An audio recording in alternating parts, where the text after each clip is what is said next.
Happy First Week Friday, everyone. Man, it's a little bit brighter and sunnier this week, isn't it? Oh, let's never do last week again, shall we? Never ever. So, we're going to talk about the fandom this week, right? We're going to talk about the fandom. Well, I had a topic in mind. But unfortunately, humanity, once again... So I am recording this on the First Week Friday. And something happened within the past 24 hours. But hey, Anthrocon's next week. Anthrocon is next week. And a lot of you, this week, probably a lot of UK furries are like, man, I need to get away and get on vacation. Well, good news. If you're one of those con-going furries, then next week you're going to be going to Pittsburgh. And I hope you got your traveler's checks already. Because if you didn't, well, I'm sorry. Condolences. Because if this was Thursday and you got your traveler's checks and you dropped 1,000 pounds on it, you would have gotten $1,500 US ish. If you do it today, you're going to get $1,350 ish. In other words, yeah, the pound lost 15 cents on the dollar, but why is that? Well, something happened called a Brexit. What the heck's a Brexit? Well, apparently the UK was like, so long, European Union, we don't need your bureaucracy, we just want to be independent. So they decided to do that, and of course it comes with the economic consequences of sort of something that an actual important vote can actually do. It causes uncertainty, and in the face of uncertainty, markets will react in a negative manner. Whether or not in the long term it's a better decision, let me say a disclaimer here. I'm just a crazy Ike in a rich city, alright? I can't, I shouldn't discern one way or the other which way, another country should be voting or the reasons that they voted.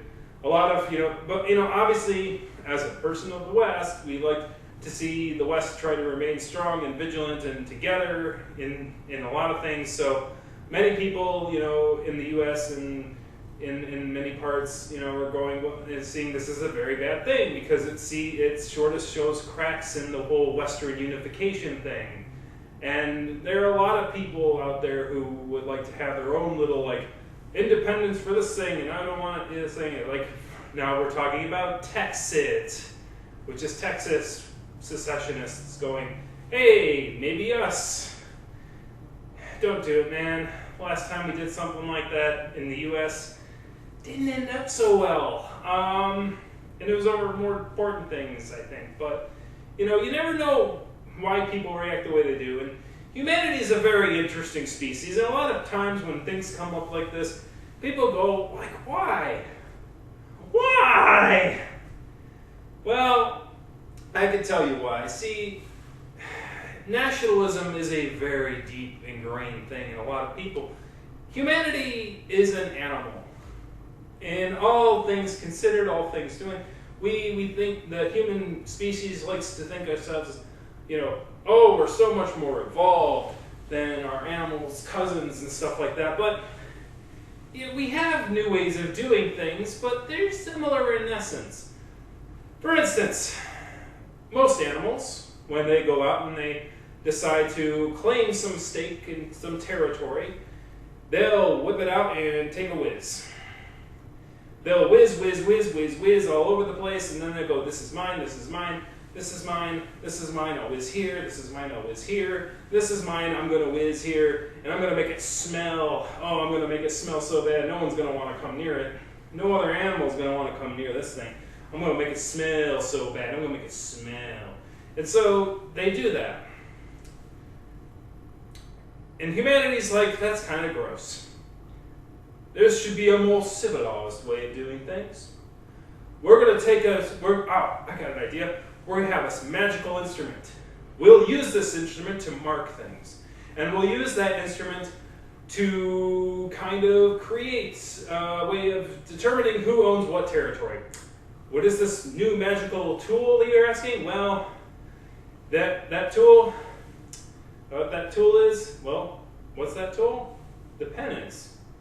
The pen is that tool that human beings use to mark things, to mark their territory, in order to claim stake onto things.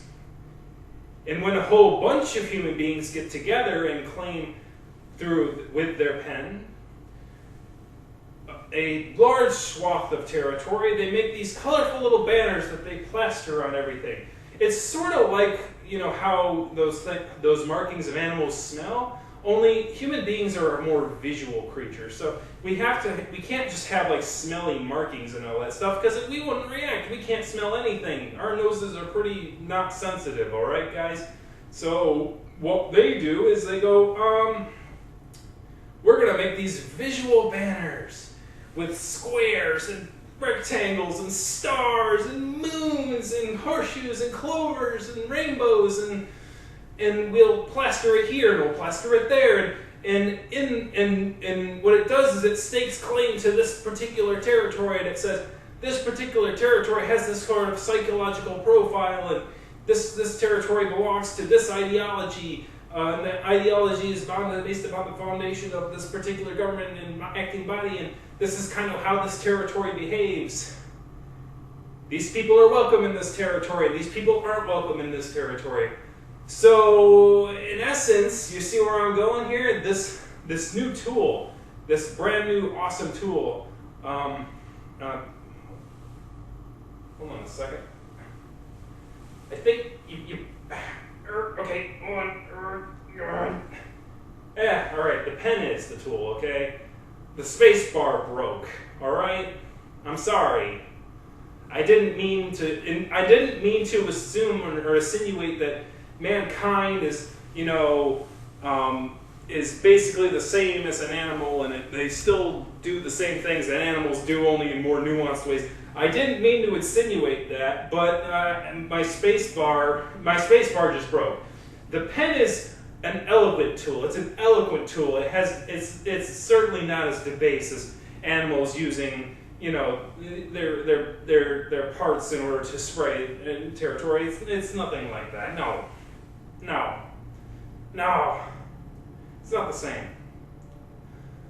Anyway, so apparently Britain's like, well, we like this colors more than this color, and we don't want to really be part of this star circle in a blue color anymore. We want to be this cross hatchet in a blue thing.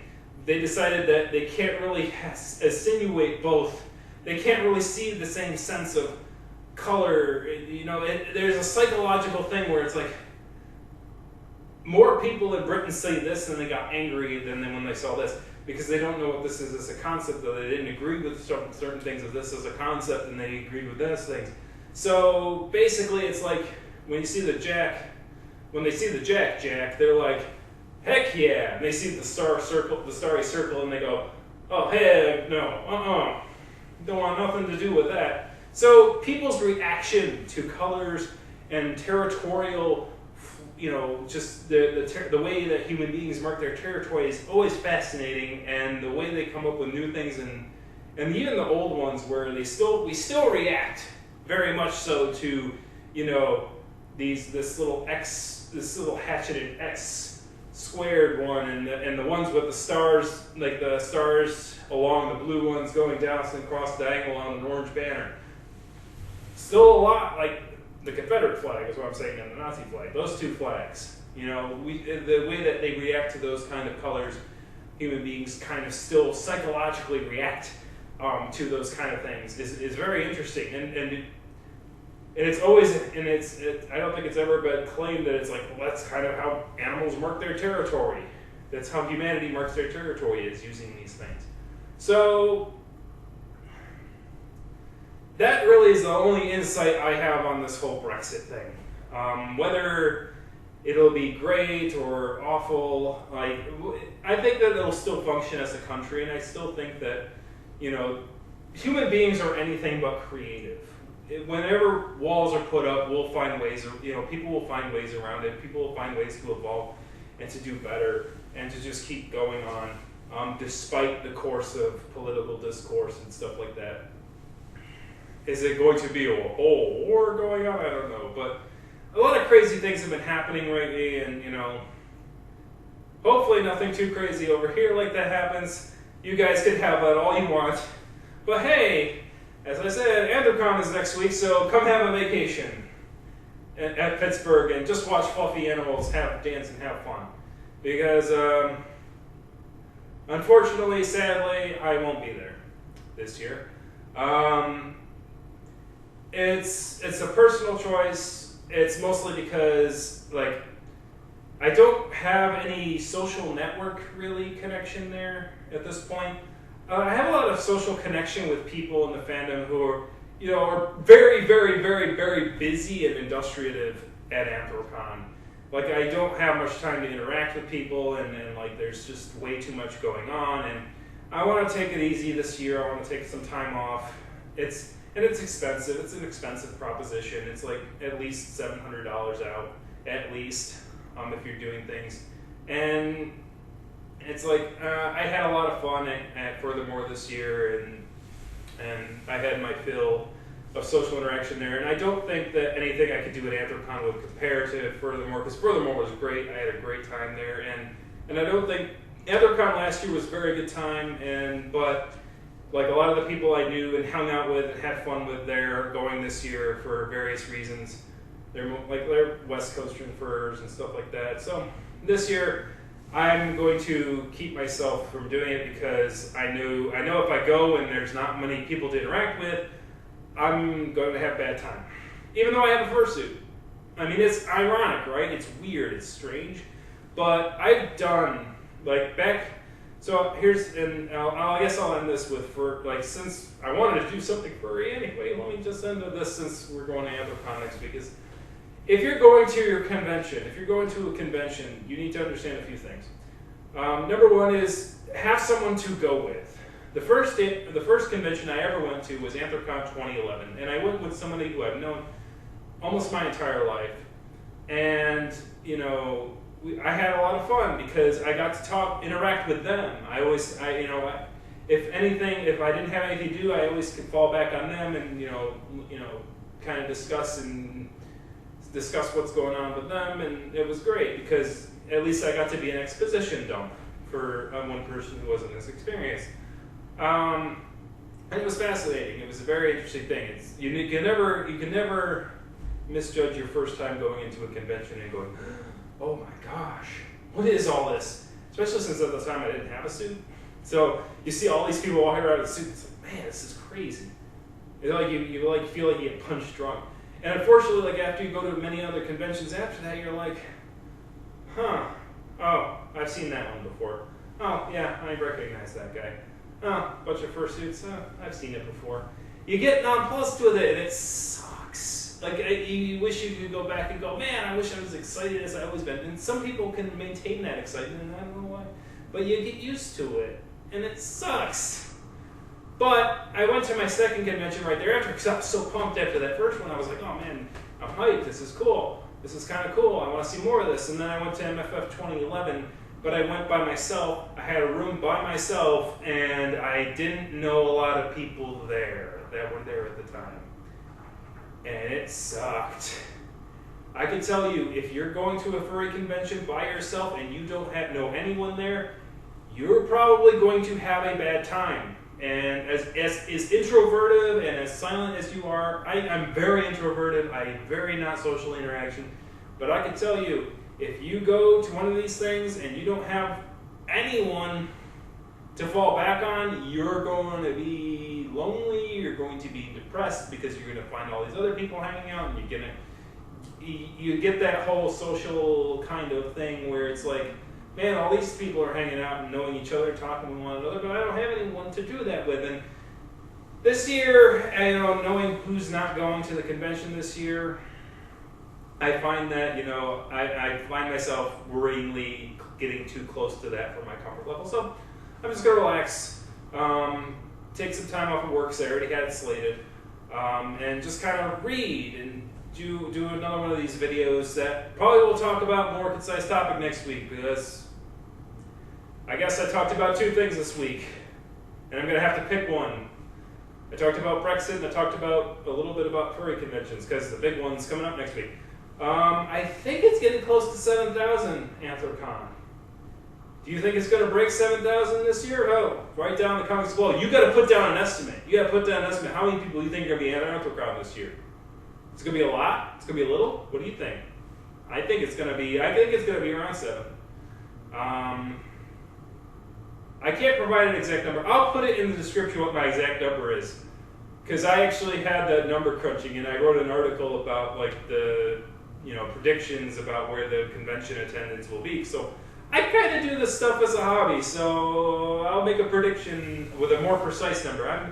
It's going to be 7,000. I don't know if it's going to move much over, but it's June. It's a little warm, so I'm going to stop here. I think I've covered everything that happened this week, and so good luck to everyone out there in the UK.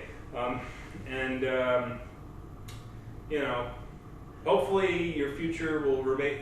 Hopefully, despite this rough little patch in the ocean, people continue to keep on keeping on, and we'll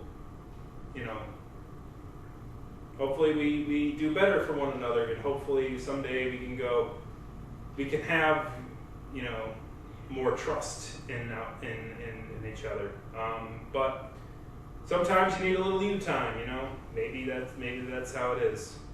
Sometimes you need a little you time, little YouTube time. But anyways, thanks everyone for watching, and have a good, happy First Soup Friday. I'm getting hot out of here. See you later.